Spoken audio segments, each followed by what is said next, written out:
সাল্লাল্লাহু আলাইহি ওয়াসাল্লাম تركت فيكم أمرين لن تضلوا ما تمسكتم بهما كتاب الله وسنة رسوله أو كما قال عليه الصلاة والسلام আল্লাহ পাক রব্বুল আলামিনের অশেষ মেহেরবান যে মহান রব্বুল আলামিন খুব অল্প সময়ে এত সুন্দর আয়োজন করার তৌফিক দান করেছেন এই জন্য আমরা শুকরিয়া আদায় করব আলহামদুলিল্লাহ। আমাদেরকে এসে বসে উলামায়ে কেরামের কথা শোনার জন্য তৌফিক দান করেছেন এই জন্য শুকরিয়া আদায় করব আলহামদুলিল্লাহ। দক্ষিণ নলকুড়া জামে মসজিদের উদ্যোগে ইসলাহি মজলিসের সম্মানিত সভাপতি, সুদক্ষ পরিচালক এবং আমার সামনে উপবিষ্ট সুধী সমাজ, আমি আপনাদের কাছে একটি কথা জানতে চাই, এ ধরনের সুন্দর আয়োজন আমরা প্রত্যেক বছর চাই কি চাই না?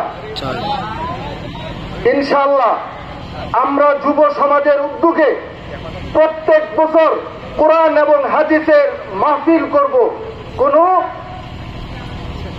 তন্ত্র মন্ত্রের দুহাই দিয়ে আমাদেরকে যে ভ্রান্ত পথে পরিচালনা করার একটা আয়োজন আমাদের এলাকায় বিগত বছরগুলোতে হইতো, অনেক ছোটবেলায় আমরা দেখতাম নাটক মঞ্চ ইত্যাদি হইতো, এগুলো থেকে আমরা বেঁচে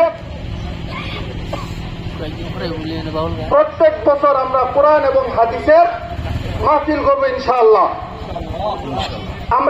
আমি একটা আয়াত কারিমা তিলাওয়াত করেছি, ওয়াত্তাকু ইয়াওমান তুরজাউনা ফীহি ইলাল্লাহ। আমার সময় 2 মিনিটের মধ্যে আমি শেষ করার জন্য চেষ্টা করব ইনশাআল্লাহ।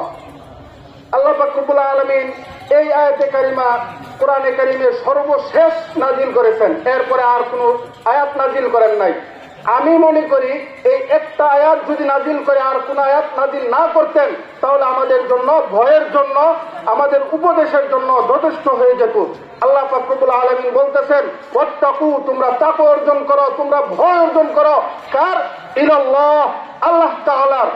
যদি আমরা আল্লাহ তাআলার ভয় অর্জন করতে পারি তাহলে আমরা দুনিয়া এবং পরকাল সব জায়গায় সফল কাম। কি জন্য এই ভয়টা আমাদের অর্জন করতে হবে?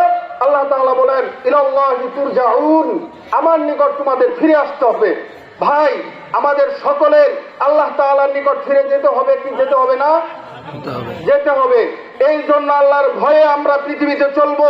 আমরা ফাহিশা কাজে, বিভিন্ন কাজে আমরা লিপ্ত হব না। আল্লাহ পাক রব্বুল আলামিন অন্য একটা আয়াতে কারিমায় বলেন, ওয়ামিনান নাসি মান ইয়াশতারি লাহওয়াল হাদিস লিয়ুদিল্লা আন সাবিলিল্লাহি বিগাইরি ইলম ওয়া ইয়াত্তাখিদাহা হুজুয়া। আল্লাহ পাক রব্বুল আলামিন বলেন, কিছু মানুষ আছে, আমাদের মধ্যে কিছু মানুষ আছে, তারা আল্লাহ তাআলার দ্বীন থেকে বিভ্রান্ত করে আমাদেরকে অন্যদিকে ফিরিয়ে দেওয়ার জন্য গান বাজনার আয়োজন করে।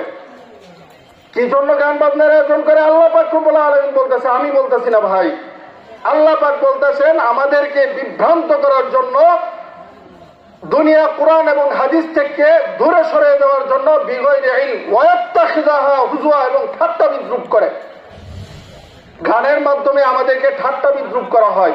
সুতরাং আমরা চাই প্রত্যেক বছর এখানে এমন সুন্দর মাহফিল আয়োজন হোক। আল্লাহ পাক রব্বুল আলামিন আমাদেরকে এবং সমাজের প্রত্যেকটা মুসলমানদেরকে এই কাজে আমাদের অর্থ, আমাদের সম্পদ, আমাদের ঘাম, আমাদের মেহনত বিসর্জন দেওয়ার তৌফিক দান করুন। আমিন। ওমা তৌফিক ইল্লা বিল্লাহ।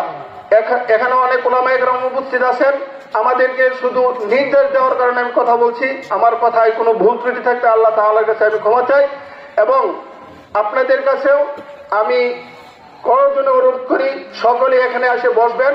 যারা উলামায়ে কেরাম আছে সেই উলামায়ে কেরামদের আমরা যথাসম্ভব সম্মান প্রদান করবো ইনশাআল্লাহ। আলহামদুলিল্লাহ।